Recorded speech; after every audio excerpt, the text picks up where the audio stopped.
In Brazil, the democracy is strong, but the corruption is vertigo.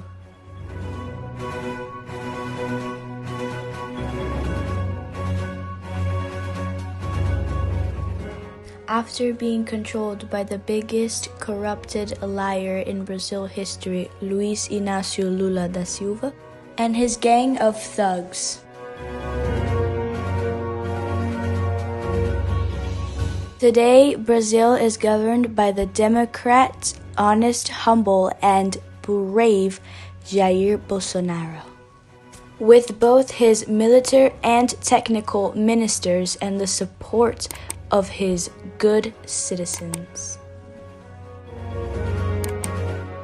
The oil company Petrobras was the epicenter of the PT corruption, and Lula had billions of annual loss during the Lula's government.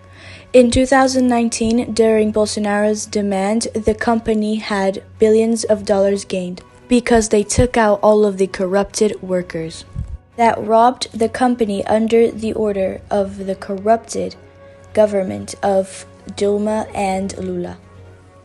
In 2019, all the companies achieved the most gain they ever have before, because the corrupted were all fired. Bolsonaro and the minister Tarcísio finished the pavement of the highway BR-163 that was abandoned for 44 years by the government of Lula and PT. This road gave good conditions for the farmers to transport all their food and crops. Millions of kilometers of highways are being constructed or reconstructed by the engineering of the Brazilian army, with low costs to the contributors and taxpayers in Brazil.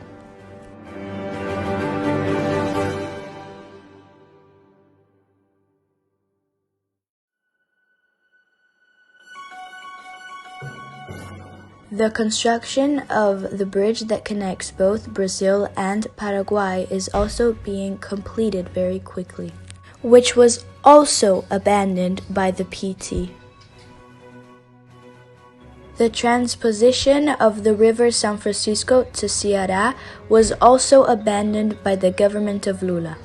While Brazil had no money for these constructions, Lula invested millions in dictatorships in Latin America and Africa, like, for example, the ports of Mariel in Cuba. Brazil gave millions of dollars to the Cuban regime, and it was all stolen from the Brazilian people to sustain the evil regime of the family Castro. But, luckily to the northern people, Bolsonaro and the minister Tarcísio finished the transposition of the river in 1 year. Beyond the port of Mariel, Lula robbed the Brazilian people to build the metro of Caracas in Venezuela, the bridge of the river Orinoco in Venezuela,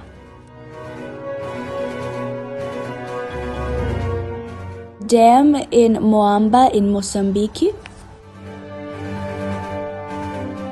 the airport in Nacala in Mozambique,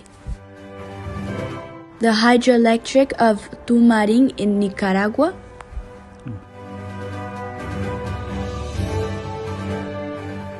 the hydroelectric of Lauca in Angola,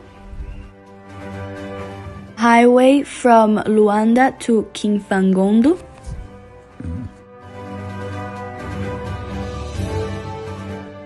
hydroelectric San Francisco in the equator,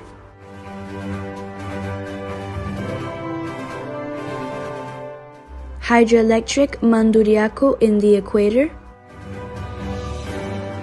and many other constructions around the world.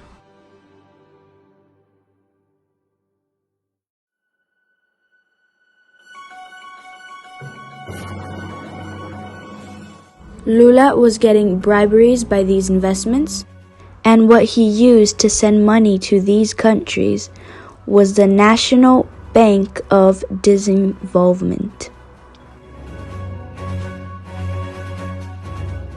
The Bolsonaro government auctioned and is auctioning private enterprises,